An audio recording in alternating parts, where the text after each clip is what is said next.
Kalungkot mga kapatid. May napanood tayong video dun sa paresan ni Diwata na mayroong isang tao na nag-share. Napakatapang mo, brother. Nag-share siya ng salita ng Diyos sa harap ng napakadaming tao. Ang nakakalungkot, you know what? Imbes na tularan, imbes na suportahan, binabash pa tong taong to. Diba? Bakit kaya mga kapatid ganito yung nangyayari? Actually, nakakalungkot. Alam niyo kung bakit itong salitang to? Salita lang naman ng Diyos yan eh. Salita ng Diyos na nagbigay sa atin ng buhay at kalakasan sa araw-araw. Salita ng Diyos na nagligtas sa atin sa kasalanan at kapahamakan. Salita ng taong namatay na pinako sa cross para sa atin. Pero ito tayo. Ayaw nating marinig. Kinakahiya nating sabihin. Bakit? Kasi masasaktan tayo, no? Masasaktan tayo. Kasi puro kasalanan ang ginagawa natin sa araw-araw. Puro kasalanan na lang ang pinagsasabi ng ating bunganga. Ang iniisip ng ating utak, ang nakikita ng ating mata, ang naririnig ng ating tenga. Panoorin nyo. Sa kamatayan, ang kabayaran ng kasalanan. Hanggang dun, sinasabi ko rito mga kapatid ko, itong verse na to, marami nagagalit sa akin. Itong verse na to mga kapatid ko, pinapaalis ako. Itong verse na to mga kapatid ko, minumura ako. Puro-purihin ng Panginoon, kailangan ko sabihin sa inyo, dahil hindi po ako kurto. Ang Biblia masakit magsalita, hindi marunong, hindi katulad sa tao na magaling mambula.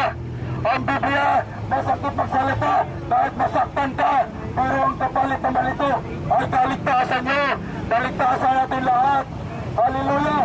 Sabi po dito ni Apostol Pablo sa 1 Corinto chapter 6 verse 9 hanggang 10.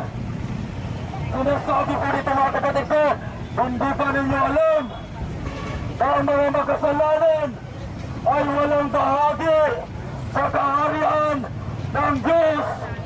Mga kapatid ko, hallelujah, maglaan tayo ng oras sa ating Panginoon. Maglaan tayo ng oras sa ating Panginoon. Hindi natin alam ang bukas.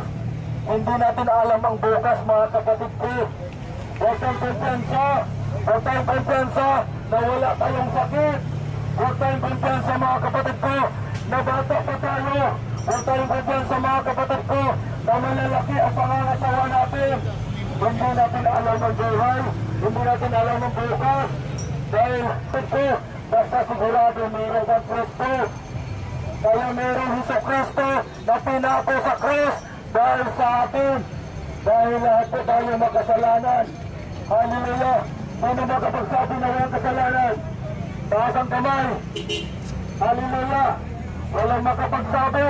Dahil lahat po tayo puro makasalanan. Hallelujah! Sabi po sa Roma 5:23, for the wages of sin is death, but the free gift of God is eternal life through Jesus Christ, our Lord. Hallelujah! I-translate ko lang po sa Tagalog, mga kapatid ko. Sabi po po sa Roma 5:23, sapagkat kamatayan ang kabayaran ng kasalanan, ngunit ang libreng kaloob ng Diyos ay buhay na walang hanggan sa pamamagitan ni Kristo Jesus na ating Panginoong Diyos. Hallelujah! Daming tayo sa Kristo lang, mga kapatid ko, natin matatagpuan ang kaligtasan, wala nang iba. Daming tayo sa Kristo lang, mga kapatid ko. Ulitin ko lang po sa sinasabi nito sa Roma 5:23, sapagkat kamatayan ang kabayaran ng kasalanan, ngunit ang libreng kaloob ng Diyos ay buhay na walang hanggan. Sinasabi sa verse ito, mga kapatid ko, merong bad news at saka good news. Unahin ko lang po ang bad news, mga kapatid ko. Ang bad news na ito, mga kapatid ko, sinasabi ito sa